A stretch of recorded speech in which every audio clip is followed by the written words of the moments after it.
What is up, y'all? Thanks again for rocking here with me. I am beyond pleased, pumped, excited.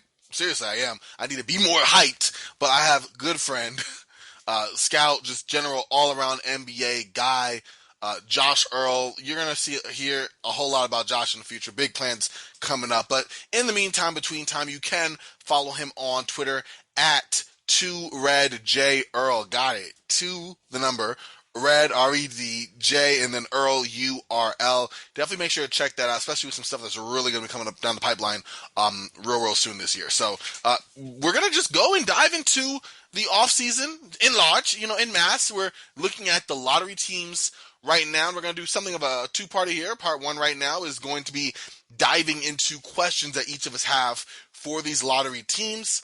And then just like Josh, if you ever heard of contextual scouting, or Josh, he likes to find solutions to these problems. So we're not just going to lay out the questions. We're going to lay out the questions for one, and then try to solve said questions for two. So should be a fun two-parter. And the benefit of time is giving me a chance to marinate on these questions we discussed today, or tonight rather, and then be ready to try to solve them. So before we even get into all that, Josh, how you doing, man? I'm doing well, my friend. Had a nice dinner, which I told you about. It sounded like you had a lovely dinner as Yes, looked well. amazing. Yours looked You great. got to be a food scout just as much as a basketball scout in my world. And yeah, I'm feeling good, man. Looking forward to looking at these lotto teams and trying to figure out what's going on with them and what could go on with them. Oh, it's definitely something, man. It is. I don't even know. I don't even know. It's a lot going on between the draft lottery. We see where the teams are. We have a team that was contending that I've been really sour on. I am sure you know, Josh. It rhymes with. It actually doesn't rhyme with Joe Rogan. It actually was sad. But the phonetics are there. Point being, we have a lot to discuss. Different teams in different modes of rebuilding, contending, what have you. And yeah, it's some questions that kind of go with that. I'm excited to get into it. So I'm gonna let you kind of go first. Let's dive into the first team you have and the big question they have. Man, that joke did not age well. It was Joe Cronin, y'all. Joe Cronin. Okay, yeah, I know it sucked. I couldn't just let that sit. It was horrible. Josh, take it away, man. Man, yeah, that was a joke that was as overcast as Portland is. Um, so I just kind of laid this out based on win-loss record. So this was pre-lottery when I laid this out, so it won't follow the exact order. But first question or first team that I'm interested in kind of figuring out what question they need to be asking is the Houston Rockets. Got the third overall pick, which in a lot of ways makes everything the easiest out of the top three for Houston. They just take whomever's left out of the likely top three picks. Mm-hmm. It's call it the Kevin Durant situation in OKC. Like when you have a couple of clear cut picks and you're sitting pretty in pick number two or number three, you just get to sit there and let them choose for you. But my main question for the Houston Rockets is, can they find a second foundational player to pair with Jalen Green this offseason, whether that's through the draft or otherwise? That is the question. I guess I don't even. I see. I'm already wanting to kind of solve it, but it's interesting because part of me goes, yes, they can, but it depends if we're looking through the draft. If so, what kind of pieces there is to kind of dive through what piece would fit best with Jalen Green. I've seen it floating around Jabari Smith Jr. as just the best shooter in the draft potentially. Do you like a Jaden Ivey in the backcourt? Makes it explosive. Don't know if it makes a perfect fit. Got to wonder what happens with Kevin Porter Jr. there. He's extension eligible, so there's questions there as well. Of course, Paulo Banchero. Been talked about a bit there, right? And then, of course, Chet Holmgren as well, who I am not as high on as far as a fit with Jalen Green in that way. He'd be a game changer on the defensive side for sure, but do you consider that a second star? I don't I guess it depends on what you define as a star as well. Like, I think the most likely player in this draft class to become what most people consider a star would be Paolo. Um, Mm-hmm.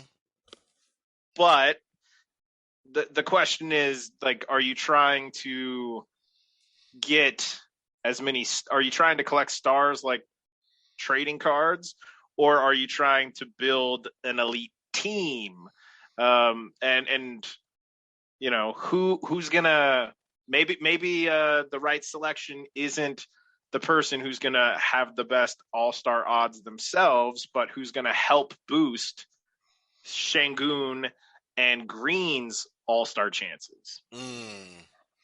That makes sense. That makes sense. I mean, it's hard not to dive into this question.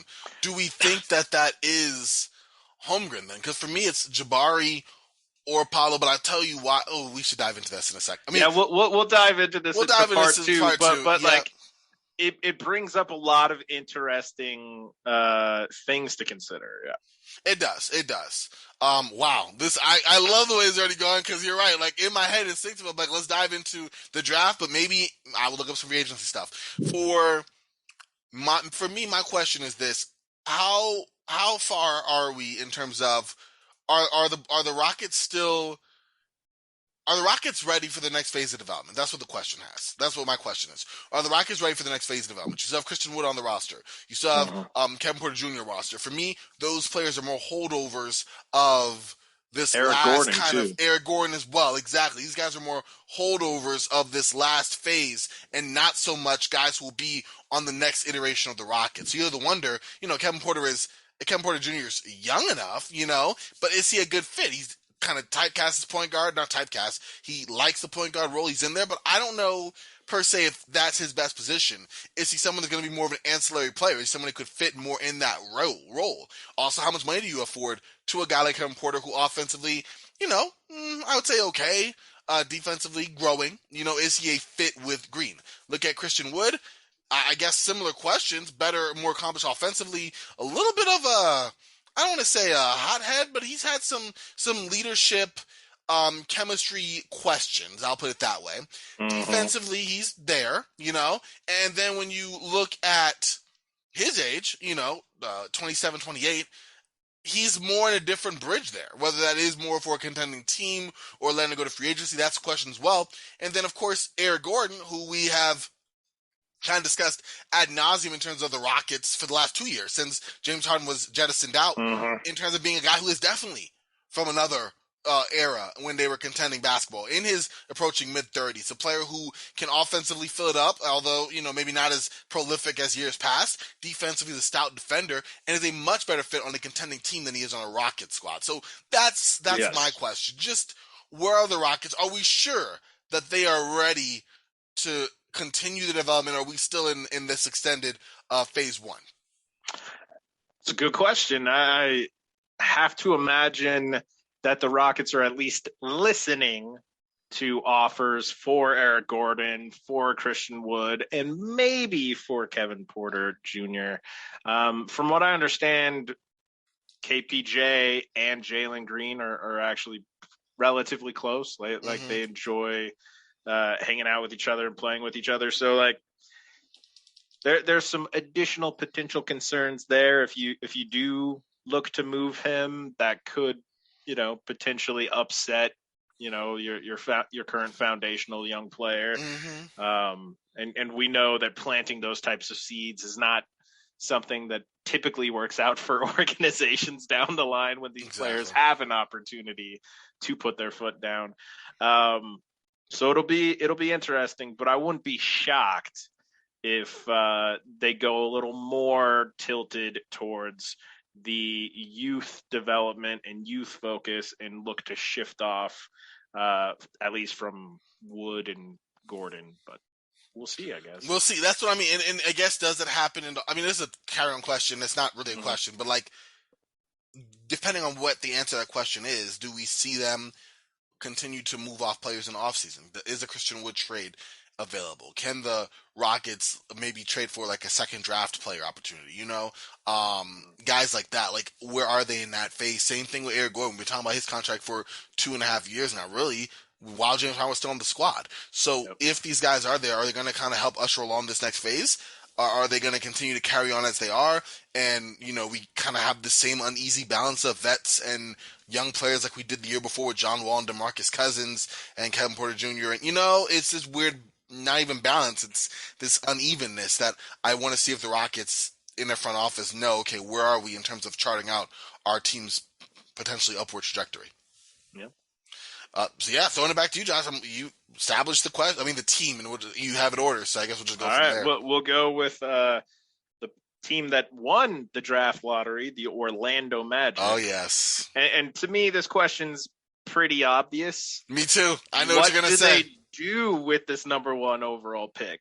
There's a couple of really good options here, and a couple options that, for various reasons, make more sense for how the Magic front office has kind of evaluated players and their particular preferences when it comes to players so far.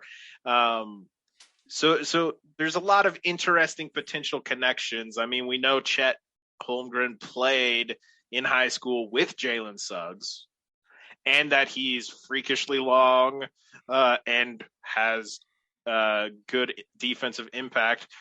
Those elements tend to be the type of thing that front office looks at: longer players who can play defense. And on the flip side, though, they're also a team that seemingly goes for what they determine BPA is with their picks, and don't generally seem to factor too much into how that BPA might fit with the players they currently have in their core.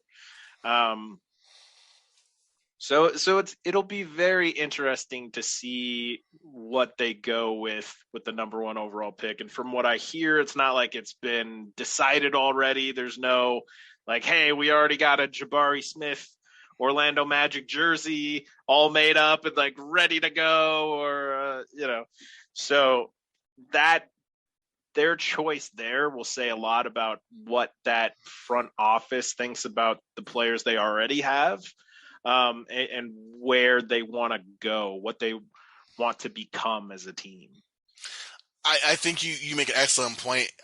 Who they pick here, I think, will truly kind of set this path for Orlando, because I thought last year, and I still think, I had my thoughts on the draft last year, and I thought that drafting Jalen Suggs was going to be amazing, and that instead of going with Franz Wagner, that Moses Moody would be the pick. I thought his upside was better.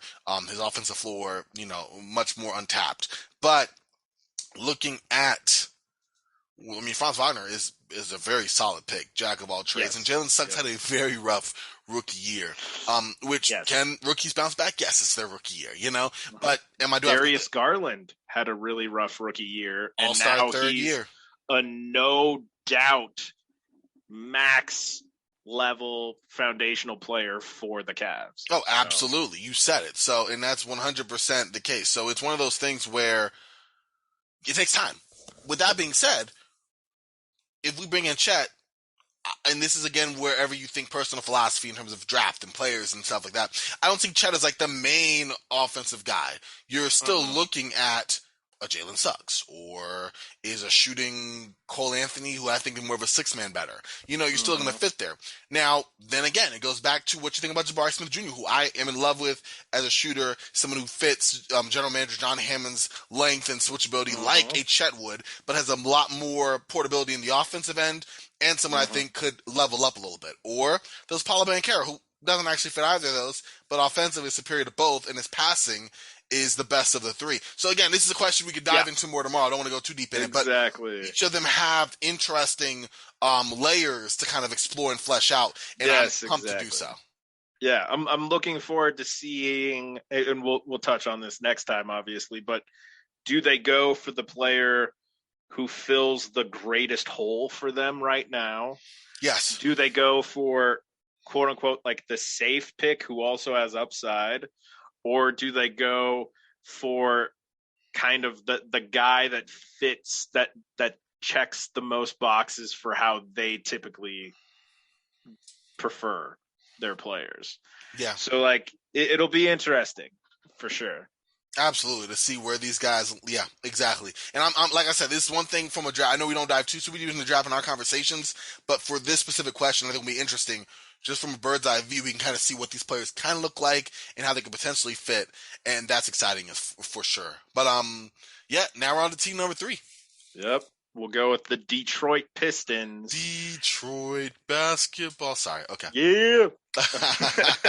um, and to me, this is kind of similar to the question with the Houston Rockets, but after slipping out of the top 3 picks, can these Pistons find a second foundational player to pair with Cade Cunningham in this draft? You maybe these teams are. I said second shot creator, but I had the exact same question. Yeah. Can the Pistons find that second shot creator? Yeah, because right now you have some really quality young players alongside Cade who I think have long-term potential to be on the next really good, potentially great Pistons team in Beef Stew. Isaiah Stewart. I just like saying Beef. No, I know. Every time, you know what's funny? It's such a great nickname. You're one of the few guys I talk to as much that says that. I guess we talk about the Pistons more than I remember. But every time you say Beef Stew, it sticks out to me because I don't. When you just casually refer to, I'm like Beef Stew. Oh, Isaiah Stewart. So you said it. Yeah. And Sadiq Bey, like they have some quality young guys who kind of complement Cade's game fairly well, but who aren't maybe necessarily what most people would consider foundational players. And so you're going to get to a point, especially if they don't wind up trading Jeremy Grant and kind of creating some more space, where eventually you're going to get to the point where these extensions start kicking in, and all of a sudden you don't really have the flexibility to add that second foundational piece to Cade, at least not easily. So it'll be interesting to see what they do in this draft, whether it's, swinging for the fences with their 5th pick, whether they perhaps trade Jeremy Grant to the Blazers to pick up a second top 10 pick, and maybe they can't get a second foundational player, but they can really have a nice level of quality complementary players around Cade and maybe go at it from that perspective. So I'm interested to see what they do at the draft and this off season to kind of pair Cade with someone else. I'm with you on that as well. I think that it's not just the draft, because you're right. I've had Bryce Simons from Motor City Hoops on recently, and it was a good conversation we had about, hey, do you take that pick? Who are you looking at for that pick? Whether it is a Ben Mathurin, a Johnny Davis, Jaden Ivey maybe slips. Maybe you trade up, maybe you trade down, get a more of an impact player there. I also thought in the off season, we talked about potentially acquiring like a DeAndre Ayton, if such were available, like a sign trade or something like that, exploring an option, the studio space there. It was kind of tossed around, but he had a breakout year with the Lakers, which is very rare to say, especially for last year. But Malik Monk, being young enough that he fits the scoring guard, yeah. So the shot creator in that alone, potentially, but that could be more fleshed out, and it will be tomorrow. So I'll leave some of that out. But that's a question that I have as well. It felt right to kind of dive in as well, because the second shot creator is what they need. They have a lot of serviceable guys that almost remind me of the go-to-work Pistons in that way. Yes. Even like Sadiq Bey, even though he's one of the best three-point shooters in Pistons history, like still, which is crazy to say so early, but defensively solid. Isaiah Stewart, you have some solid pieces. I could see both Sadiq and Beef Stew actually having a roster spot on some of those past Pistons teams if they somehow magically got transported back in time. Yeah. Oh, I'm right there with you. Just the way they fit. But you're right. You need that guy, at least in this NBA. You need that second guy, and that's the question. So, yeah, but going from there, we got a good pace here. All right. Yeah. Next, we're checking in with Sam Presti and the OKC Thunder. Um, and my main question with them, we know that they're in a rebuild, and we know that they're kind of willing to take their time. They're not afraid to take their time. So my question is, can they start to solidify an identity for their rebuild with their 3 first-round picks in this draft class, including Okay. number 2? Yeah. Yeah, which is gonna be big. Mine is similar. It's just how much longer will they tank? I mean, I've played enough video games, which I know is horrible. Yep. I'm not a GM, but I have played a lot of basketball video games. But like, I've tried with the But Thunder, I and play one on my computer screen. oh, all the time, baby. Listen, I put regular time on. I mean, well, 2K happens when it happens, but I put regular time on basketball GM like literally my phone Yep. right now. Yeah, Literally, I'm exactly. always I on knew it. that. You know it. Literally, it's Yep. always on my phone, and like. I've done the Thunder a few times because they're a tantalizing team. And yeah, like Basketball GM, as great a game as it is not like the end all be all for players, or this is what they would, obviously not. What I'm trying to say is it illustrated a point for me. I was trying to do more of a realistic rebuild. You see us on YouTube, Google it if you don't, where, you take the picks that come, you don't go for any outlandish trades, you're not packaging 13 of your picks for Paul George or Kawhi or anything like that. Mm-hmm. But what I found is that you can have the best team building strategy in the world, your players that are currently on this roster, not only will they start getting expensive as become extension eligible as you still are rebuilding, but also in the meantime, between time, what if they're not down with the winning, losing? Mm-hmm. What if they're not down? I know certain players instinctively aren't down. That's why it's like, oh, tank for the future. Easy for you to say as a fan, but these players you're tanking for are going to end up taking the players that are currently on the team their job eventually. So it's like basically I should lose games so that my replacement come and take my spot. And if my team consistently loses, no matter how much production I put up individually, my value across the league decreases. So even if Yes, look at those you Philadelphia draft somebody, 76ers. who takes my job, I'm going to have a harder time finding my next job because they're going to be like, yeah, but you did that on a really bad tanking team. Yep. So we Yeah. don't know if you can actually do that on a good team like ours. So, Look at those Sam Hinkie 76ers. yep. Like for every Robert Covington, you had a random guy who, Hollis Thompson. there you go, who like had moments, Mm-hmm. but because of the role they were in, they didn't get another shot. It Yep. was like, oh, someone has to score the points. And like on the one hand, yes, they have a point, like a KJ McDaniels. You know what I mean? Mm-hmm. Guys like that. You already mentioned one that was Hollis Thompson. Remember Tony Roten? Oh, yes. I think he had a run with the We Grizzlies, might be if I the only remember. people, though. Yeah, we might have named only three. You're right. But no, he actually started with the Grizzlies and flamed out with the 76ers Yep. at age 22. Just looked it up. Yeah. Like, think about that. Like, I'm not saying, Yeah. whether it regression or whatever the case may be, but because he scored a lot of points, I mean, for his career, average double figure score, his career was 4 seasons long. I mean, Mm-hmm. he would be just entering his age 30 season right now Which is in the league. crazy. Exactly. Yeah. So you do give a rep to these players as well in doing so. So that's my question, because Mm-hmm. I've heard some stuff from SGA through the media. Not much. Who knows what he really thinks, but he said things that lead you to believe. I don't know. So that's what I'm curious about. But yeah, that's gonna be a fun question to dive into for tomorrow. But for the next one. Yeah, so then we'll move on to the Indiana Pacers with their highest pick in quite a while. Mm-hmm. And the interesting thing with the Pacers is they've historically kind of staunchly avoided rebuilding. They don't want to dip into rebuilding too much, and there's a very obvious reason for that. That they're consistently in the very bottom of the league when it comes to average attendance.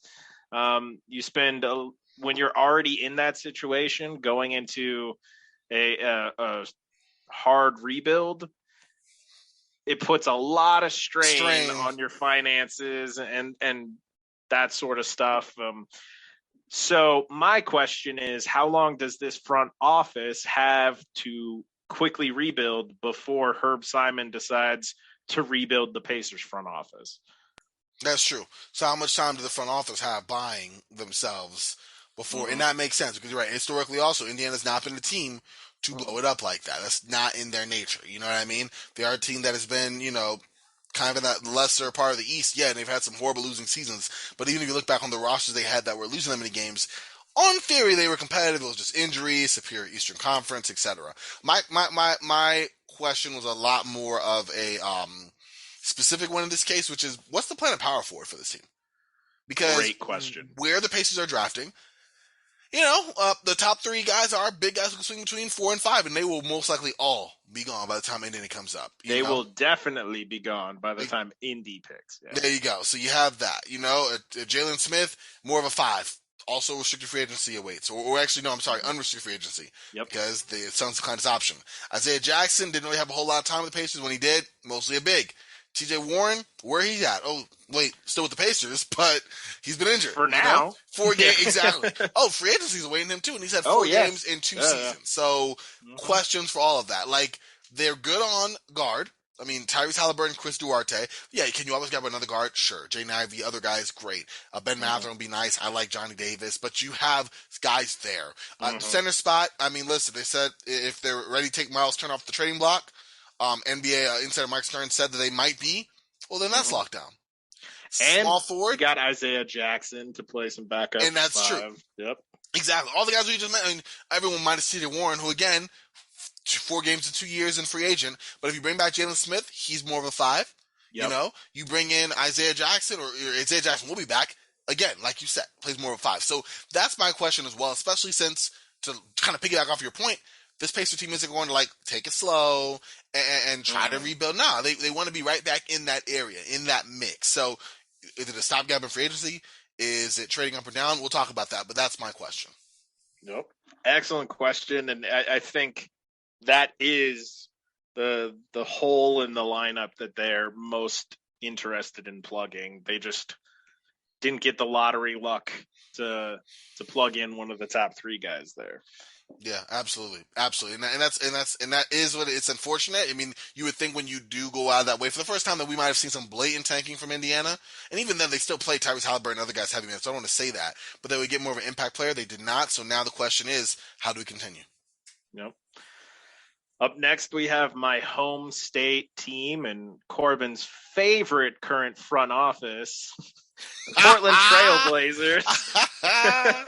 Oh my gosh! You wait till you hear my question. Oh yeah, I can only anticipate. At first, I was gonna ask, do they keep this pick or do they move it? But I think the bigger, more important key question for them is, do they actually have any realistic path to Western Conference contention in the near future to appease Dame? You know what? I think that is a question and a half.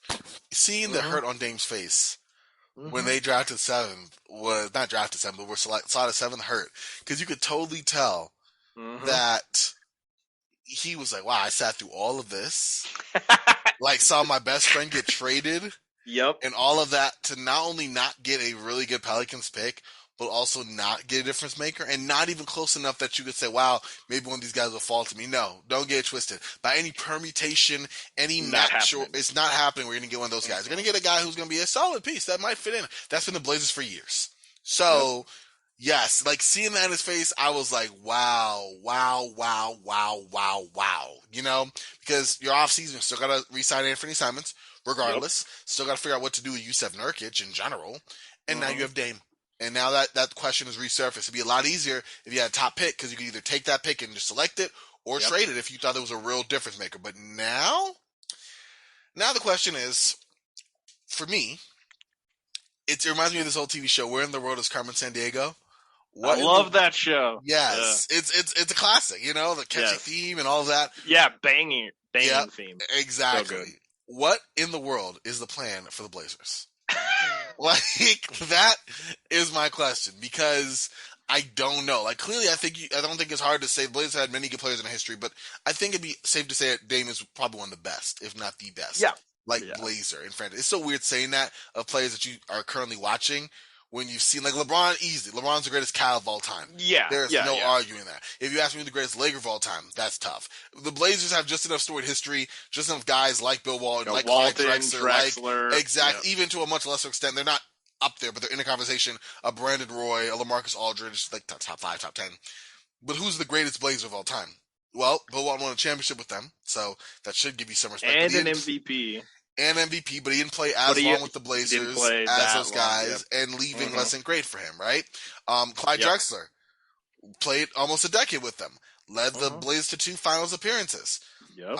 Again, that's a solid choice, but maybe didn't have the moments that Davis had, or that type Mm-mm. of feel that Davis had in the same vein, you know? And Wasn't those Blazer the squads imploded. celebrated leader There you that go. Dame is as well Yeah, too. so Yeah. that, and it's exactly so, and that's not a knock on Clyde. It's just more of No. a nod to Dame. So putting him there, let's just say that, putting him in that area, it's okay. What do you do? Because we're trying to rebuild now. We said we're trying to be a contender and rebuild. We got off of Laundry's contracts. But we also got rid of talent. CJ McCollum, Robert Covington, Norm Powell, all in February, all gone, right? Nah, I didn't think, and me and Josh have talked about it. You've opened my eyes a little bit to some of this, but I didn't think they got nearly enough back. Even with Simon stepping up a whole nother level, if he's your main piece coming back, I don't think that's super great when you consider the Nuggets are healthy, but presumably. The Clippers are healthy, presumably. The Mm-hmm. Pelicans, thank you, CJ, are healthy and better, presumably. Mm-hmm. And then also, hopefully, a better version of the Lakers. You know, knock on wood, the Suns doing something. Yeah, you're nodding your head there, but you get what I mean. The West is going to get tougher. But Let's say the yes, Jazz exactly. take a step back and the Jazz side to Even if the Jazz or the Suns take a step back, for instance, like they're still going to be firmly in playoff positioning. Yes, and that's what I mean. It's going to be hard to get that much better to knock off one of those teams, barring a Lakers-like collapse. And even if that happens, you need to take advantage of that. Yep. That's my question. We'll dive more to Joe Cronin. I'm excited about that. That's a multi kind of tiered question there, and Joe Cronin. Oh my goodness! But let's go on to the next one here, Josh. Yep. So up next we have the Kangs. Sacramento Kings. My gosh. Okay. My question's facetious, but yes. Yeah. The Kangs are gonna Kang. My question for them is clearly they're playoff focused. They want to get into the playoffs. That's why they traded Tyrese Halliburton to acquire the more established Domantas Sabonis in hopes of helping push themselves closer to the playoffs. That obviously didn't work this season. Much like the Pacers, they finished at near the very bottom in average attendance. There's a lot of, I'm guessing, internal pressure to break the longest playoff drought currently in the league and hopefully boost that attendance up more. So how might these Kings make themselves playoff worthy this offseason? That's a great question. I wish I had shared the same. I mean, a little tongue-in-cheek, little wink-wink joke. My question was, how will the Kings screw up yet another offseason? I'm not going to lie. I was considering that. I'm not going to lie. I'm pretty sure I put Howard the Kang's going to Kang at first. Because they just is so, there's just so, I mean, I don't know. Again, we would dive in a little bit more. I just think there's so many ways they can go wrong with just ownership, the front office, the move they make with the pick, where they think, let's trade it all for, I don't know, think of the worst possible player to pair with the Kings, Jeremy Grant. The worst possible player who may be available with that pick. Because we think that Jeremy Grant, Domantas Sabonis, Harrison Barnes, De'Aaron Fox, Big Four, will lead the Kings to a top 6 pick. I'm just giving ideas there. It's funky as I don't know what, but just so funky, I think the Kings front office might do it. You know? And so something like that I just feel is possible. We'll dive into that more, but that's my question for them for sure. It's just, it's the Kings, man. It's the Kings. But let's get our next one up here. Yeah, you're not going to like this one. After the Kings, we go to your Los Angeles Lakers. Oh, that hurts. That hurts. Which don't even have their pick in this draft. Which is why I barely wanted to put them in here, man. I'm not going to lie to you. We decided to throw them in there because it wasn't just, who's picking in the lotto, but who was, outside of the playoffs. Who was in our, I think there's a pretty obvious question, and I apologize beforehand for saying this, Corbin, because I know it's going to sting. But how did the Lakers build around LeBron, AD, and Russ with almost no firsts, no desirable trade pieces, and almost no cap space. That hurts. Mm-hmm. That really hurts that you. I mean, listen, Rob Pelinka and the front office for the Lakers are. They. I mean, they already had their work cut out for them. One could say they've had their work cut out for them for a minute now, but they keep making the wrong decision. In this case, they really, really do because again, playing my games, I've tried and I just quit. I just quit. I tried one this morning actually because I'm crazy. I was like, let's do a little sim with this 2021 Lakers team, and they have this little feature on Basketball Gym I love that's just autoplay. Mm-hmm. So what would you do, UI? Like I'm not gonna do anything. I'm gonna go into free agency. I'm gonna bring back Malik Monk if that's possible, and then UI take it away. And like I just simmed to the preseason, looked at the roster, I was like, oh my god, the horror. Like the computer did what it thought was best, and we basically had a 2023 the 2022-2023 edition of the same team from last year. Like it was Yep. some over the hill guys, and we were still hopelessly capped. And I was like, oh my gosh, it was horrific. So again, just from a realistic standpoint, I really don't know. It's like just do it. Let me not look, but let me see, but let me not see. My question for the Lakers was: can the Lakers get themselves into this draft? A much more palatable question, Josh, because they don't have a first round pick. They don't have a second. Like if the draft passes right now, they were not into it because they sacrificed their second round pick in the swap they Mm-hmm. did in 2019 for Anthony Davis, which again got Yep. a championship. Not complaining, but right now Mm-hmm. it would be pretty nice to have that pick. Yep. Just saying. So in this case, what do they do? What do they give up? Are they going to swap a future second, or Lord help us a future first with somebody to offload? Or are they going to try to do a 1-for-3 trade? How are they going to do what they're going to have to do to get where they have to be? A lot of how and what and if, but that's your Lakers. So thanks, Josh, for that. Yeah, sorry. For those of you who obviously can't see me, there was a lot of grimacing Oh while yes, discussing this. oh yes, it hurts. And you know, great question, Corbin, and we'll dive into it next time.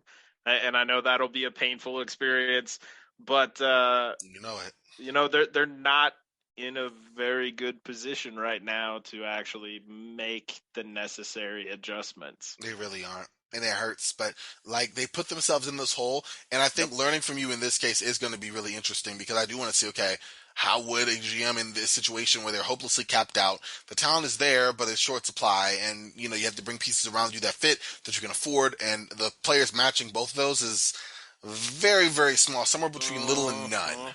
So definitely want to talk about that. Yes. For sure, for sure. Uh, so up next, we'll talk about the team that has the Lakers pick. They actually did wind up in the play-in and in the Yeah, they did playoffs. what they set out Like to do. the Somebody understood Pelicans, the assignment. yeah, the Pelicans understood the assignment, and after the trade deadline, they really pushed hard, and they pulled it out. And on top of it, they get the Lakers pick. So kudos to the Pelicans. Um, for me, the big question for them, and I think it's also a pretty obvious one, is will Zion be healthy enough to actually join Brandon Ingram, CJ, and Herb on the road to the playoffs next season? That's a solid question. That's a really solid question. Also, shout out Jonas Valanciunas. There I you go left as him well. out, but like Yep, Jonas, I he's in got you, there bud. too. He was a I big got part you, of bud. the Pelicans revival, whatever the case may be. I agree with you on that. Mine was simply how can the Pelicans add more shooting to their budding roster, and this was taken from a Zach Buckley. Who had an article on like teams' needs in the draft, but I think it Mm-hmm. just applies to the Pelicans perfectly here. New Orleans only had 3 players average at least 1.5 triples this season. For context, 140 players across the association, about 4.7 per team, eclipsed that mark. So really, the 3 players who did it for New Orleans was C.J. McCollum, who, by the way, Mm-hmm. they got at the trade deadline, Yep. Devontae Graham, who we saw wasn't very big come playoff time, and Nikhil Alexander-Walker, who departed the team at the trade deadline. So, or just before, Yeah. actually. So that Yeah. tells you that you're really looking at only C.J. McCollum as that guy you need more, And he's especially. on ball Thank you. most of the time. Yep. And that's especially if you're going to have a healthy Zion around a Brandon Ingram because CJ and Brandon Ingram can both shoot the three, but kind of prefer that mid range game. And Mm-hmm. Zion has shot the three like what 11 times over his career. Like he's made like 4. Point being, he's not a 3-point shooter. You know what I mean? At least not yet. So Yep. he's someone who the gravity that he creates at the rim is going to open up opportunities for shooters. But Herb Jones is not quite that guy. Same with Jose Alvarado. Same with Jonas Valanciunas. All He's those guys taking can, them, but yes, yeah, making is yeah, yeah, and yep. those guys are going to be on that team as well. Two of those three I mentioned will probably be around Zion, Brandon Ingram, and of course CJ McCollum. So, are they going Hmm. to get that in the draft, in trade, free agency? We'll talk about that, but that's my question. It's a good question, and something I think their front office is very focused on figuring out. Definitely hope so, man. Yeah. Uh, Up next, we have the San Antonio Spurs, um, who, they're in the lotto again. Doesn't happen that often for the San Antonio Spurs. And my real question with them is, who are the Spurs really trying to be this upcoming season? Like what's their actual goal? Because they have some really interesting and good, solid talent, but they don't really have massively impactful players. Like DeJounte's maybe on the tier just below a consistent all-star, all-NBA type guy. Like DeJounte is clearly a really, really, really, really good player Hmm. and was an all-star. But if DeJounte Murray's your best player and the rest of your team is pretty good but not great or excellent, uh, what's your outlook really gonna be? Yeah, yeah, and that's a great question, and the answer for that, we're gonna have fun answering that one because I don't really know. Like you're right, like a lot of the Spurs team building has been, I don't know, and this is why I'm not. It's not been safe picks. It's been really solid character Mm-hmm. guys who fit in a role and know their spot and are great Spurs people, and that is great. But like, then I guess is my question: can the Spurs find their next centerpiece? Like, who is their next centerpiece? I feel like they've had guys who had to play the centerpiece role. Dejounte Murray, Mm-hmm. looking at you, but who are not for different reasons. I think Dejounte Murray's offensive game is kind of stunted due to his lack of a reliable jumper, and being on ball that much and not being a great shooter.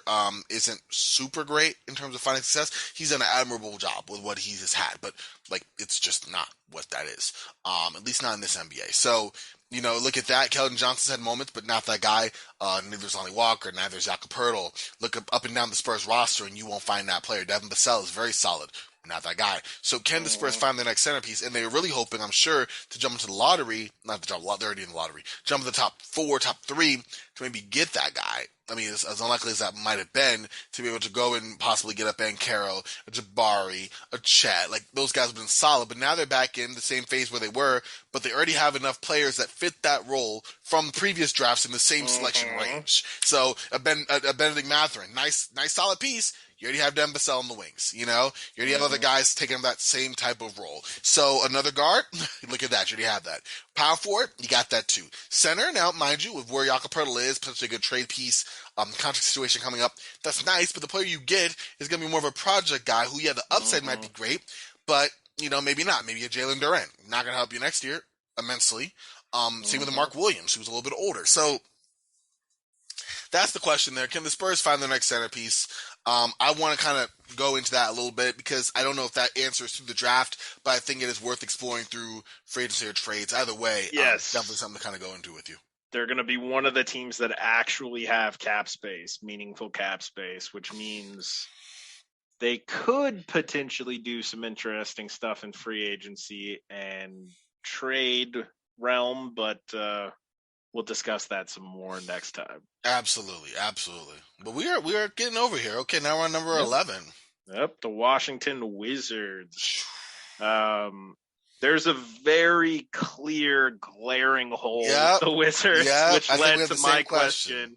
question, which is how can the Wizards fill their starting point guard spot when there's no obvious uh, impact now point guard prospects in the draft where they're selecting, and perhaps no clear cut like impact now point guard prospects period in this draft class, um, and they have very, very little financially that they can offer in free agency given the contracts they already have on their books. So how do you plug that starting point guard spot when you have basically some lint and a stick of gum in your pocket? Why does that sound eerily familiar to the Lakers? Because it is. Yeah, dude, this But at is. least this is a clear, like, they have a single specific hole that they Mhm. really need to focus, whereas the Lakers have a couple other problems to tackle with. But Yeah, absolutely, and it's painful. I don't want to talk about it. Let me just yeah. give you my question here, Josh. It's even more ironic that the Lakers traded with the Wizards in Mhm. what everyone crowned those who thought the Lakers were going to win 70 games, Kendrick Perkins, and those who thought the Wizards made one of the best trades in the last 10 years, which I saw that some article and it was insane. Both failed miserably. So it's Yeah. ironic that they're both in similar situations. But my question is, and I took the same thing, I even kind of generalized it more. Where's the Wizards' next long-term backcourt partner for Bradley Beal? Because Yep. maybe you switch Bradley Beal to more of an on-ball point guardish role, and you bring in another guy who can kind of play the same thing and be a shooting guard. Maybe like this is going old school. I'm sure there's been better examples, but I was thinking like, eh. Okay, so remember when David Kahn? It always starts over when you start with David Kahn. Remember when David Kahn? Oh! Exactly.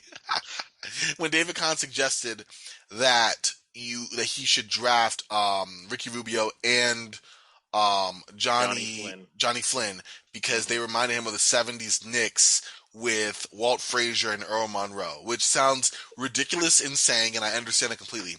But also, I was Talk about like way off comps. a Yeah, little yeah, bit yeah. right, but But think he about also said Darko was mana from heaven. exactly. I mean, even more.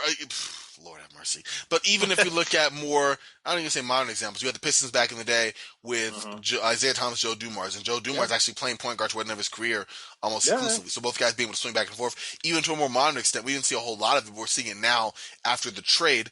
Dame Lillard, CJ McCollum, essentially yeah, two point guards. Though CJ played shooting guard and Dame played point, and now we see CJ more point guard for the Pelicans. We'll see how yeah, long that lasts. But the point being, maybe the Wizards' next long-term backcourt partner is a swingman kind of guy, and whether that is a Johnny Davis, bless you, or a Benedict Mathurin, or whatever the case may be, mm-hmm.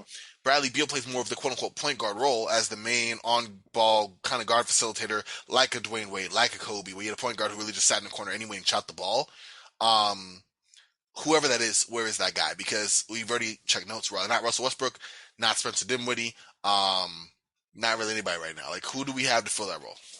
Yeah. And there are some really interesting point guard options available in free agency. But if the Wizards have any chance of signing those guys, they need to do a sign and trade. And, you know, there are some interesting guys out there. Tyus Jones, Monty Morris is a potential trade target, That's especially interesting. after how Bones Highland played. And And if he, Jamal Murray comes back mm-hmm. healthy, there might be more of a numbers crunch there. And maybe, one of the young swing forwards of the Wizards and Kispert, uh, Advia, and Hachimura, maybe one of them is intriguing to Denver or to Memphis in a sign and trade. They're definitely not going to be able to get somebody like Jalen Brunson. Or do they go really creative and just target somebody who's a really good defender at point, who's not going to turn the ball over much, and who can space the floor for Bradley Beal and Kristaps Porzingis in the half court? Yeah, and again, that's the role that's needed to be played. Whether that is a mostly on ball guy, someone who plays more off ball that can swing and take some possessions on ball. Like I didn't even want to put it just a point guard because I think you can do that Yeah. either way. And I think that's a great question to explore more in the future here. Together. But now we are on team number 12. We are rapidly closing, but it's been a Yep. fun show. My interest is peaked in thinking about this in a different way, and bouncing my questions juxtaposed against yours with these teams is really exciting. Yep. Next, we go to New York and the Knicks, and always an interesting team. Um, Not always the most fun team to be a fan of. But my question for them, obviously, this was a fallback season after having a really good season the year before. So can the Knicks bounce back while focusing even more on their younger players' development? That's a good question.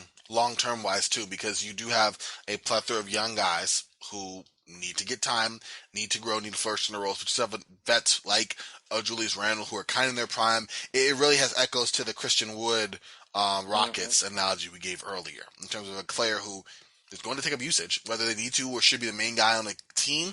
We see by the results, maybe not, but at the same time, they're not a vet who's going to be ready to kind of fall back into a mentorship role. No, They're they still not have a lot to Taj give. Gibson. Exactly. And so you do have those questions there, and these guys need run. You look at a lot of these guys who might be waiting, Obi Toppin, for example, directly Mm-hmm. behind minutes for Julius Randle since neither plays center. Cam So that Reddish. Cam Reddish as well, who you just brought and barely played after being traded to the Knicks. RJ Mm-hmm. Barrett can always do more reps, and not reps alongside Julius Randle, but just straight up reps. Where's Mitchell Mm-hmm. Robinson and all this? Like, questions. Quentin Grimes. Unrestricted free agent too. Exactly. I mean, you said it. Like, there is a lot of questions with this Knicks roster that I, I don't know. I mean, it's one of those things where it's like, is even, and this is not a question I have, but like in the future, like what are we looking at for, uh, Coach Thibodeau? Like, Mm-hmm. is he going to be on a rebuilding team? Because he was closer to a rebuilding team than is to a contending team. I went through all this, didn't even mention Manuel quickly. Like, Yeah. so that's a good, all that's great and all that's important. I'm glad you nailed that in your question because my question is a little different, a little more specific.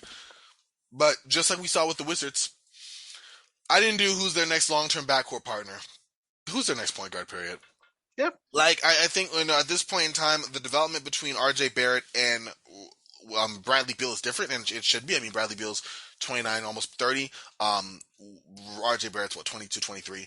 R.J. Barrett's not ready for the on-ball role just yet, at least from what I've seen. He's still kind of growing into that. So you need a guy who's going to be able to still spoon-feed these guys easy baskets, get them into their offense. They have not had that. Derrick Rose for 30 games a season is not the answer.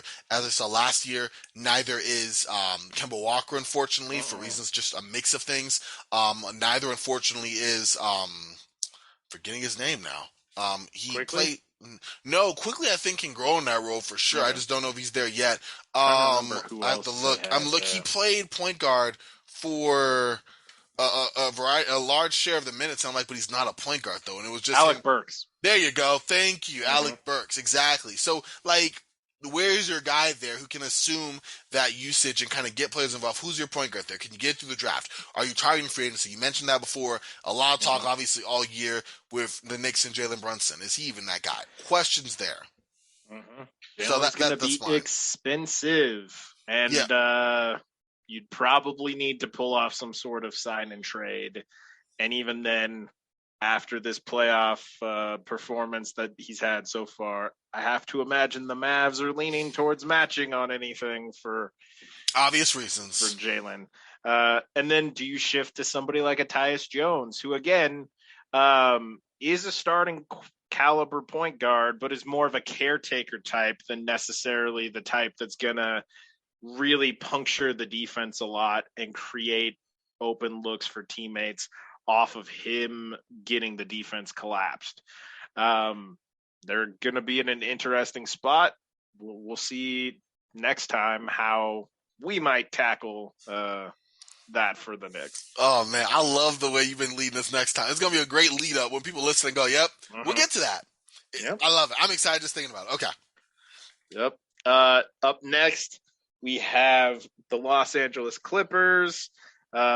And then we'll follow up with the team that's actually picking their pick at pick 12. But with the Clippers, I think there's one obvious glaring question, which is will Kawhi and Paul George actually play more than half of the games next year? That's solid. It's something you have to wonder between Kawhi's injury maintenance and Paul George's catching injuries here and there. Like, obviously, if they're healthy, they are a legit contender. The problem is, at this point in time, is it realistic to expect expect them to be healthy. Yeah, and I mean, but that's with a few of their guys, right? Like I would say the same Mm-hmm. thing for Marcus Morris, Yep. or Luke Kennard. Mm-hmm. Guys of that ilk. I agree. Like what is the end goal in terms of injury management, and do you have a deep enough team, the deep enough depth to be able to withstand that? Exactly. I'm with you on that. That was a similar question I had. It was just how can the Clippers obtain more depth? Because you brought back Robert Covington. I think there was an Mm-hmm. agreement for an extension Yeah, there, 2-year 2 year extension. deal, Yep. which is good. Like I think that I assume that the answer. I don't want to jump the gun here, but I'm trending negatively on the Kawhi Paul George thing. So I'm assuming if not, Yes. then how can you shore up depth? Because when you had injuries like that at first, it was fine. The Clippers were kind of prepared for it. But when those guys got injured, once Norman Powell Mm-hmm. got injured, for example, then all of a sudden you give the minutes to guys that hadn't had a lot of run, had a lot of experience, and Yep. they're playing games that you need a lot of both for. Yep. And it depends on where that depth is too, right? So like Yeah. they do have the Clippers front office, I give them credit. They've done a good job of unearthing quality rotation young players that like they really shouldn't have had access to. They've done a Mm-hmm. good job, like Amir Coffey, Terrence Mann, like Luke Kennard was a really smart pickup by them when healthy. Uh, Mm-hmm. Ooh, you know what? Maybe Isaiah Hartenstein, let me who's a big a big key that they need you to key resign. for me. Yeah, yeah. I'm gonna change mine. I'm gonna say point guard depth because you brought up an excellent point. I'm glad you helped me flesh that out because you brought up an excellent point there. All these guys there, but when you said Terrence Mann, I was like, yeah, he did play a lot of point guard. Why he played a lot of point guard? Mm-hmm. When Reggie Jackson was able to play point guard, you didn't have backup point guard because the idea is that Kawhi and PG can also be Yep. distributing forwards. But when both those guys are injured, Exactly. I Exactly. like that. I And like there's that. I mean, from what I understand, they're very high on Jason Preston. He unfortunately was injured for his entire rookie year. Uh, So like yeah, common again, Thor it's one of chord. those things like that does dim the light a little bit on the shine of the promise of Jason Preston is like he's coming off of missing his entire rookie year because of an injury, and how do you adjust to NBA level action, NBA speed, uh, while also coming back from a year off Hmm. and that sort of thing. And another key depth issue there, Isaiah Hartenstein, who was fantastic for them to the point they moved Serge Ibaka at the trade deadline. He's an unrestricted free agent.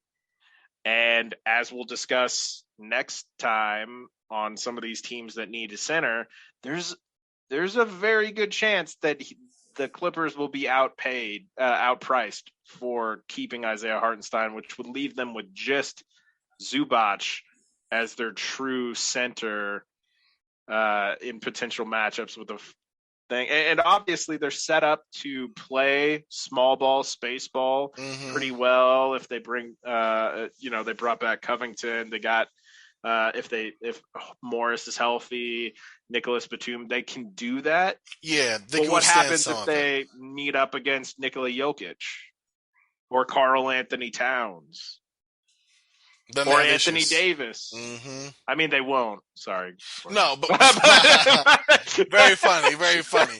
But no, but I see what you mean. Like, there's Yeah. matchups there that are just bigger than the Clippers' flexible forward kind of style Yep. backup big rotation, Mm-hmm. but that could also cause their only big in Zubac, Mm-hmm. provided you not bring Hartenstein back, issues. There's a narrow gap there where to win some of these games, you're going to have to go, even a guy like Jonas Valanciunas. Yeah. You know, Oh yeah. where yes, like he could be just savvy enough for Zubac who can give some foul trouble, but just bigger than a Jonas Yusuf Nurkic. and Zion. Zion too, exactly. Jonas and Zion Oh, as is a going to front be court, didn't even mention that. Nightmare, yes, yeah. nightmare. Because Mm-hmm.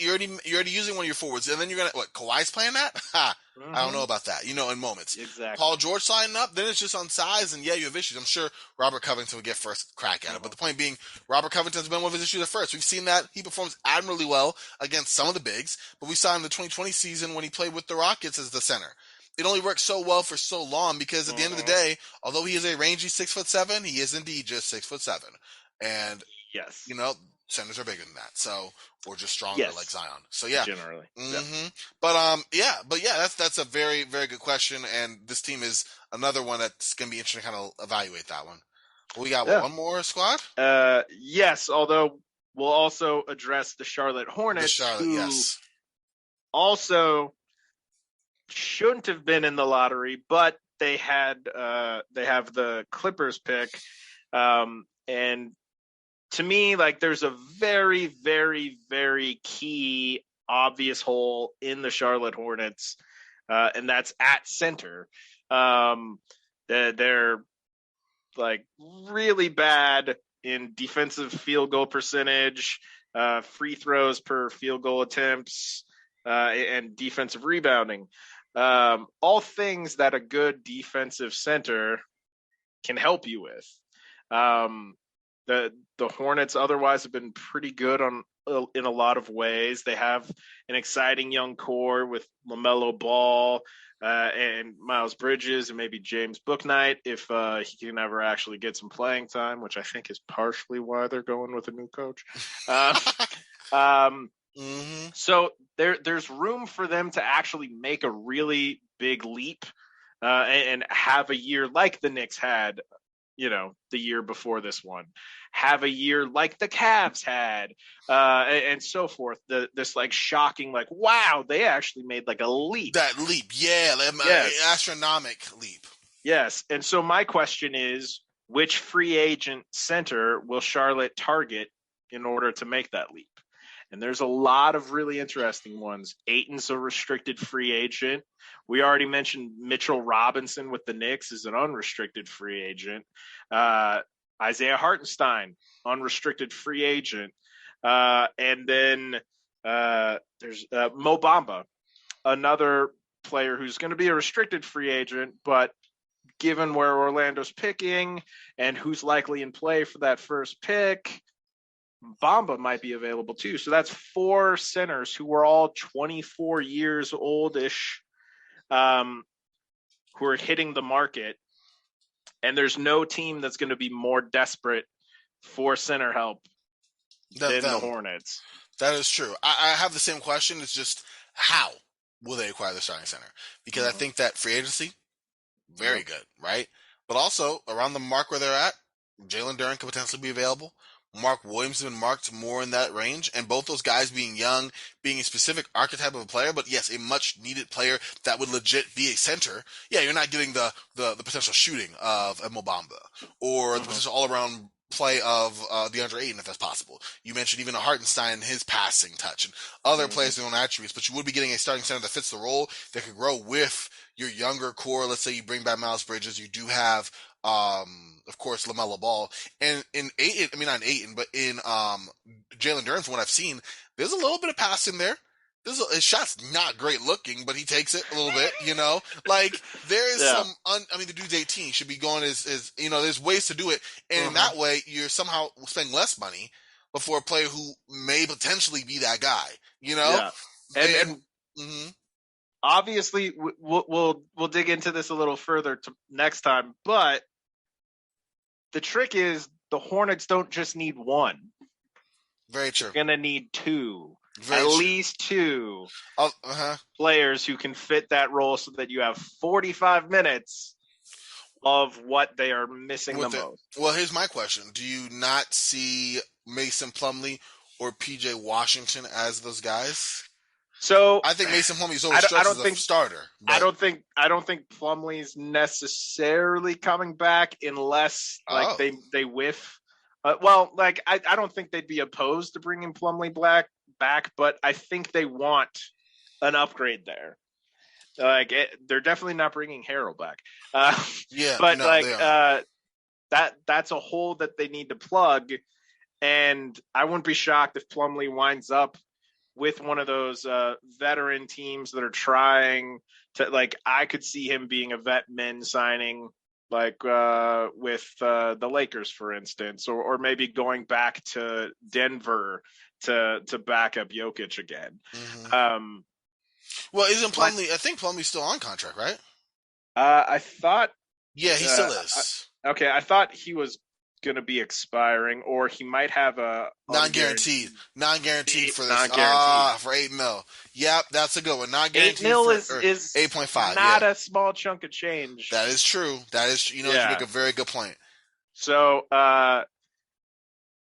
they have avenues. They're actually pretty well positioned with 2 top 15 picks and some flexibility in free agency to actually fill this through the draft and free agency, or maybe through trade. Who knows? Maybe Miles Turner is still potentially available. There's rumors that Rudy Gay, or not Rudy Gay, but Rudy Gay too, maybe, perhaps, but not as a center. But Rudy Gobert might Yeah, be available available in a in trade. Yeah, trade. There's a lot of options, and it'll be interesting to see how the Hornets use those options available to them to hopefully find a piece that will complement right now and grow along with LaMelo Ball, Miles Bridges, and hopefully James Bouknight. very true. Very true. Yeah, James Bouknight, please free that guy. But yeah, I'm with you. That's a solid group right here. Yep. And then last team, But not least, the Cleveland Cavaliers, this which it is for hurts. you. It hurts that they actually were in the lotto because they had such a massive leap, and then injuries just killed them down the stretch, especially at the backup point guard position. And, there's a lot to like here. Evan Mobley, like all love to Scotty Barnes. I think Evan Mobley should have been rookie of the year. It's extremely rare to find like a legit defensive cornerstone at that age in a rookie season. Like it almost never happens. You got Jared Allen, who proved to be an all-star, fantastic fit with Evan Mobley. You got a real Twin Towers built there.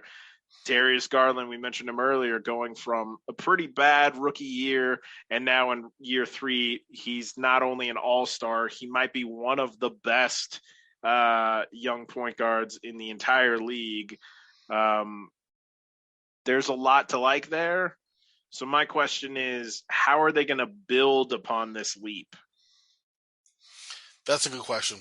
I think that you saw them kind of go through a lot, being able to first, the surprising start they had, the ability to really anchor on defense, the fact that they were able to kind of adjust to injuries, losing that backup point guard, having to play without Colin Sexton, having to adjust with the addition of Rondo to a lesser extent, Karis LeVert to a great extent, all of those being things, and ultimately still fighting even throughout injuries, I think is really, really big. However, my question is just a little bit different. It's more roster. I think I did a few of these, obviously, but this more roster specific. And it's like, can we get the Cavs some wing help, please? I put wing stop in parentheses. But you, all due respect, there was so many games for the Cavs where you hoped that Isaac Okoro could knock down a couple shots, or that Larry Markkinen would be exposed playing as the 3 by teams that would just pick and roll you deaf and isolate and go at you, or make use of the fact that you can't quite break someone down off the dribble at the 3 as a 7-footer as you could as a normal forward, normal wing. So are you able to grab a guy that fits that role? And there are some players in this draft, I think, that will fall there, but maybe there's also some in free agency. Graham doing a great job now teasing that. So maybe we can kind of look ahead and see what type of players would fit that role, because that's a hand in glove fit that the Cavs, not the Warriors, need in order to continue, because you have bigs locked up. Your point guard situation is pretty good. Shooting guard, there is a question, but you have Karis LeVert as well, so it's not really that big of a question. Whether or not you bring back Colin Sexton, that's another thing entirely. And I was going to go with that, but I feel like that was too kind of obvious of a question. The wing help is one you see because, yes, on the surface, you have 2 wings. But also, as a question, you have wings. So that is mine. Can the Cavs kind of get that wing help that they need? Yes. But yeah, man, this has been very, very fun. I love questions, man.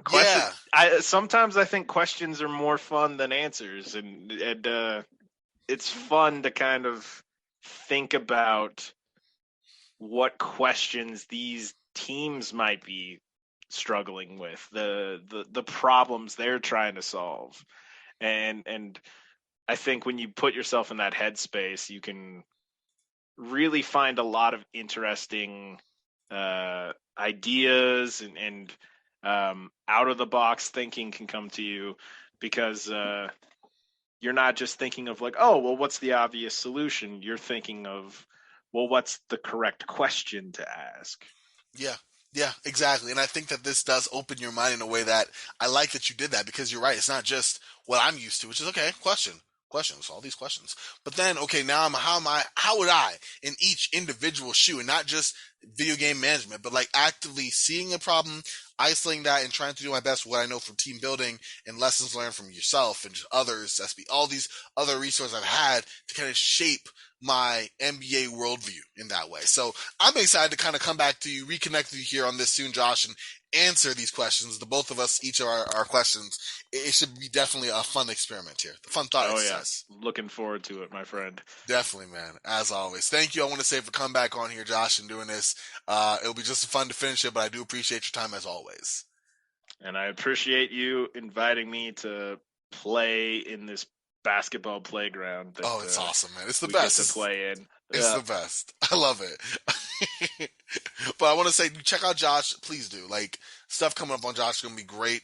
Stuff that you, as a basketball fan, if you listen to this, I'm sure are going to be interested in checking out. So definitely check him out on Twitter at 2RedJEarl. I mean, as you can see from just this podcast, the man's basketball mind is humongous. So just kind of tap into that, and there will be opportunities to do so. Much less big, but just as exciting. You can find me on Twitter at CorbinNBA. Definitely make sure to check that out anywhere. This podcast, all the stuff I do, random roundball ramblings, you can find there on Twitter. Aside from that, y'all, though, thank you again for rocking with me here. For Josh, for myself, we are Frosty. Y'all stay frosty, and I will talk to y'all real soon. All right, y'all.